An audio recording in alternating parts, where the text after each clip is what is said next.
Bueno, mis ajim, hermanos, ajoyot, hermanas, les sigo compartiendo el resumen de este Perej. Esta información que les he dado ayudará a ampliar mi conocimiento sobre Moshe Rabenu y sobre todo nivel o autoridad que está en la Torá y en el Tanaj y en el Brit Hadashah. Ahora retomo el accionar de Yochebed de Miriam, Jocabed y Miriam, ya que se hace realidad al ver que su hermano pequeño, el hijo de Yochebed, es rescatado de las aguas por esta princesa. Ella con valor se presenta ante esta princesa egipcia y le da una solución para este niño, el ser criado por una esclava hebrea, y que ella lo sustentara hasta que fuera destetado, lo cual ella acepta. Ya esto se lo compartí en el audio anterior.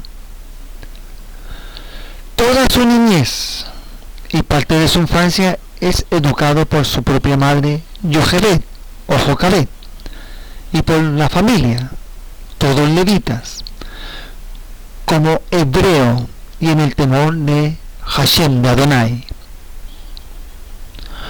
Una vez adulto,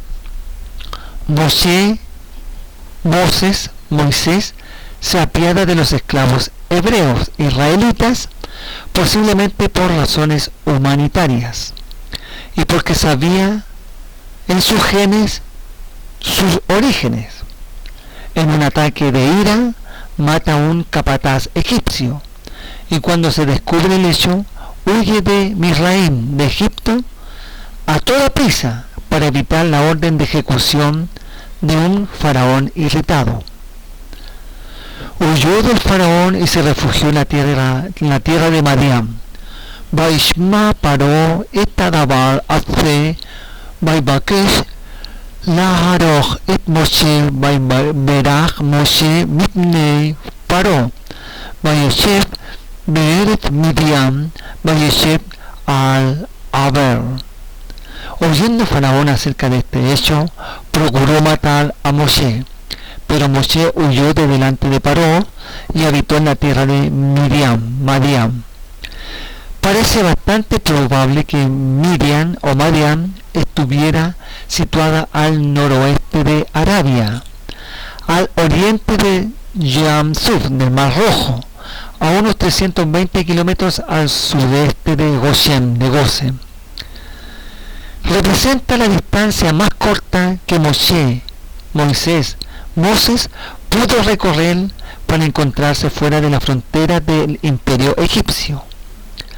Según la tradición posterior, Moshe tenía 40 años cuando huyó a Madián.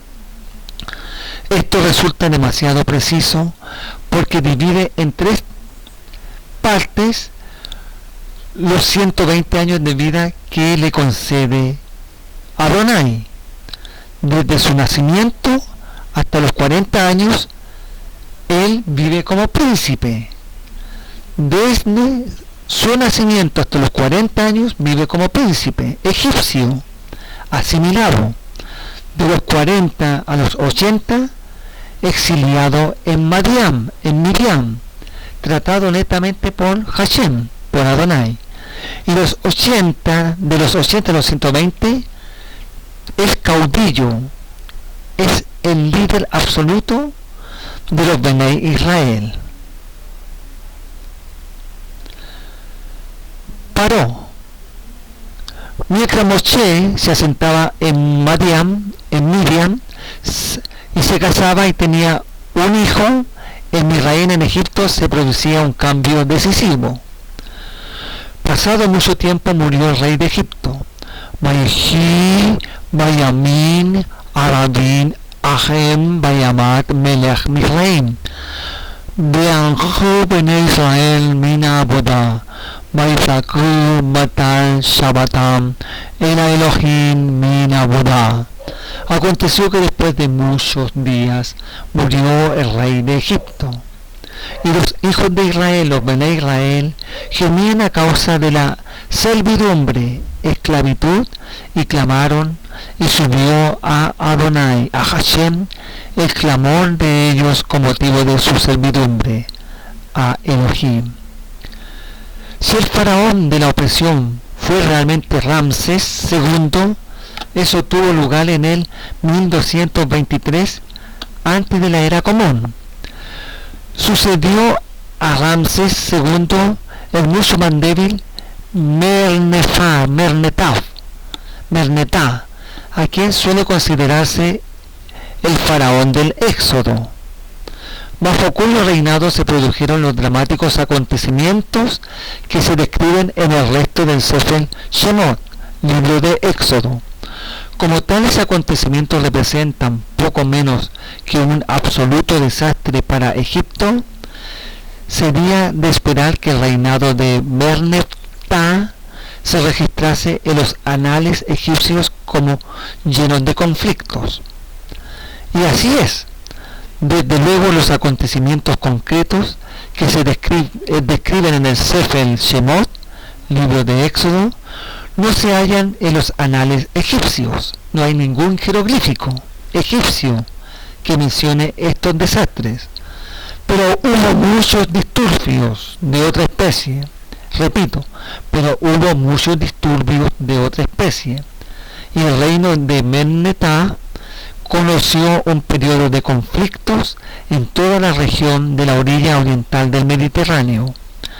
A lo largo de la historia antigua aparecen épocas en que los pueblos nómadas se ponían en marcha, una tribu se lanzaba contra otra, que a su vez importunaba a su vecina, y así sucesivamente, como una serie de fichas de dominó que cayeran unas sobre otras. Finalmente la violencia llegaba a las ciudades establecidas en el mundo civilizado, y como sus habitantes no podían ceder a la presión ni cambiar fácilmente del lugar, en aquellas épocas las civilizaciones se veían a menudo inmersas en el desastre. El siglo XIII, antes de la era común, se presenció una de esas migraciones multitudinarias de pueblos. El empuje de las invasiones bárbaras empezaba a sentirse en Grecia y en el sureste de Europa. Bajo tal empuje, bandas procedentes de Grecia, Creta y zonas aledañas hicieron incursiones a través del mar Egeo, abriéndose paso luego al oeste, al sur y al este. Invadieron Asia Menor, y la guerra de Troya quizá formara parte de esa invasión. A consecuencia de los desórdenes que asolaron el Asia Menor, un pueblo nativo, los frigios, subieron al poder y asentaron el golpe definitivo al imperio hitita, que sufrió un grave descalabro en la gran guerra contra Ramsés II. A continuación, los hititas decayeron hasta convertirse en un mero vestigio, por lo que a los israelitas, cuando al fin conquistaron Canaán, no les pareció más que otra tribu pequeña. Entonces, varias tribus que abandonaban Asia Menor ante el empuje de las invasiones debieron de viajar hacia el oeste para encontrarse en Italia con la civilización etrusca. Los invasores procedentes del sureste europeo también llegaron a la costa de Egipto. Para los egipcios eran los pueblos del mar. Los egipcios lograron rechazarlos, pero solo a costa de grandes pérdidas. Sin duda, el daño producido en el país contribuyó grandemente a la decadencia de su poderío. No es ilógico que los israelitas aprovecharan los desórdenes producidos por la invasión para escapar. Además, por primera vez desde el reinado de Tutmosis I, 3 siglos antes, Egipto perdió el dominio sobre Canaán, un contingente de los pueblos del mar invadió Canaán y se estableció en la costa sur con el nombre de Filisteos. Los ejércitos egipcios fueron derrotados o muy probablemente desaparecieron al recibir la llamada para defender el suelo patrio. Durante 9 siglos, Egipto no volvió a dominar Canaán. Los israelitas en su campaña para conquistar Canaán solo tuvieron que enfrentarse a los cananeos nativos y no a un poderoso ejército egipcio. En realidad, sus enemigos más inveterados durante siglos fueron los filisteos, que habían entrado en Canaán por el oeste, mientras que los israelitas lo hicieron por el este. Por consiguiente, parece tener sentido la suposición de que Meneptah fuese el faraón del Éxodo, ya se acepten o no los detalles concretos que se describen en la Torá. Cabe destacar que todos estos elementos étnicos, culturales, históricos, religiosos, Adonai, Hashem lo usó para que Moshe empezara su proceso de preparar para él ser elegido y aparecer en la escena de la historia. Hashem, Adonai, preparó a Moshe Rabenu en todas las artes, en todas las ciencias, en todas las técnicas de guerra, como religión, estando en su juventud en Egipto. Hashem Adonai prepara a Moshe en todas las áreas. Ahora, ¿por qué no he mencionado en ningún lugar de Egipto, en ningún jeroglífico?